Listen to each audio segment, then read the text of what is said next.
Working with time. The time module is a built-in module that allows the Python programs to read the system clock for the current time. We have a couple of the most important functions here. The time.time and the time.sleep are the most useful in the time module. So let's take a look at the time.time function. The time.time function is based on the Unix epoch time reference commonly used in programming that begins at 12 a.m. on January 1st, 1970. The time.time function returns the number of seconds since Unix epoch time. And that might be useful for computers, but for humans that want to see time in a different format, this format's not very useful to us. The time.currentTime function returns a useful but not readable. The time.ctime returns a string description of the current time. So time.ctime, this gives us a current timestamp. Time.sleep will pause your program for the number of seconds passed into the function. And for time, we might want into an instance where we want to round. And the round function works on, you place the number in your first value, and then the number of digits you want to round to. As you can see here, rounding pi to 2 digits returns 3.14. We can use time as a stopwatch, and this is useful to see how long a task takes to complete. We can create two variables, A and B, that are just based on the time at that time of execution. And we can see those in the epoch time standard.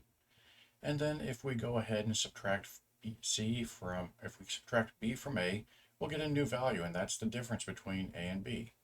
And if we round that, we find that the time between I created variable A and B was 4.8 seconds.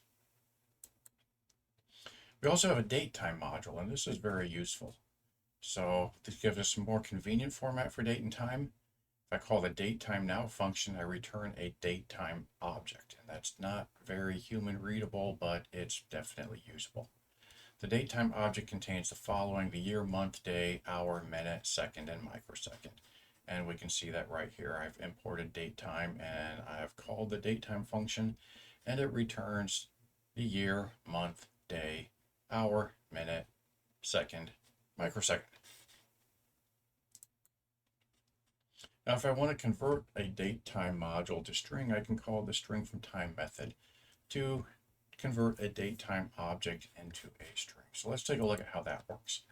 So we have some formatting rules when I do the string for time function. I have like the percent uppercase Y, and that represents the year. Some other ones, let's see. The percent lowercase b is the abbreviated month. If I want the full month, I can use the percent uppercase b. So let's take a look at how the string from time function would work. So I have to import the datetime module. Then I have to create a datetime object, and I'm going to name it now. Call the datetime function to create that. So now I have this variable called now that's a datetime object. So now I can take my variable now and convert it into a string in the following format. I want month hyphen day hyphen 4-number year. And then let's create the month also. Pretty similar format, but in this case, instead of a hyphen, I'm going to use the underscore. So now when I call each of these variables, date and month, I see my date represented as a string in the format of month, day, full year. And then I also see the variable month represented as a string in the month and